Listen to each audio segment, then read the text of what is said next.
আজি আমাৰ মহিমাৰী গাঁৱৰ লালচান আলী বুলি নাম ল'ৰা এজনৰ ঘৰত দীৰ্ঘদিনৰ পৰাই ড্ৰাগছৰ লগত জড়িত। তেওঁ ড্ৰাগছৰ ব্যৱসায় কৰে। তো আজি তেওঁক আৰু তেওঁৰ লগত এজন আমিনুল ইছলাম বুলি ল'ৰা চাম্পুপাৰা গাঁৱৰ, তেওঁক আমি হাতে লোটে কৰায়ত্ব কৰোঁ আৰু আমাৰ জৰচুমুলি আউটপোষ্টৰ আৰক্ষী বিষয়া মহোদয়ে তেওঁক কৰায়ত্ব কৰি লৈ আহে। হেৰি 7টা কণ্টেইনাৰ আছিলে ফুল আৰু আপোনাৰ এই চিৰিজ আছিলে 2টা আৰু খলি কণ্টেইনাৰ বহুত আছিলে। গিনতি কৰা নাই, আনুমানিক 30-35টা হ'ব আৰু।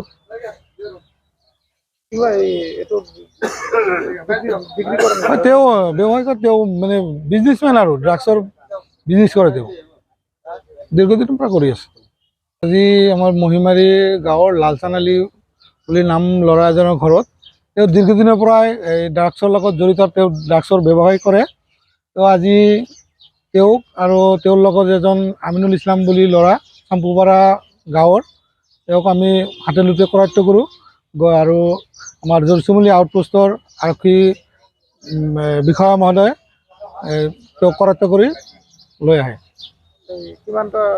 হেৰি 7টা কণ্টেইনাৰ আছিলে ফুল আৰু আপোনাৰ এই চিৰিজ আছিলে 2টা আৰু খলি কণ্টেইনাৰ বহুত আছিলে। গিনতি কৰা নাই, আনুমানিক 30-35টা হ'ব আৰু।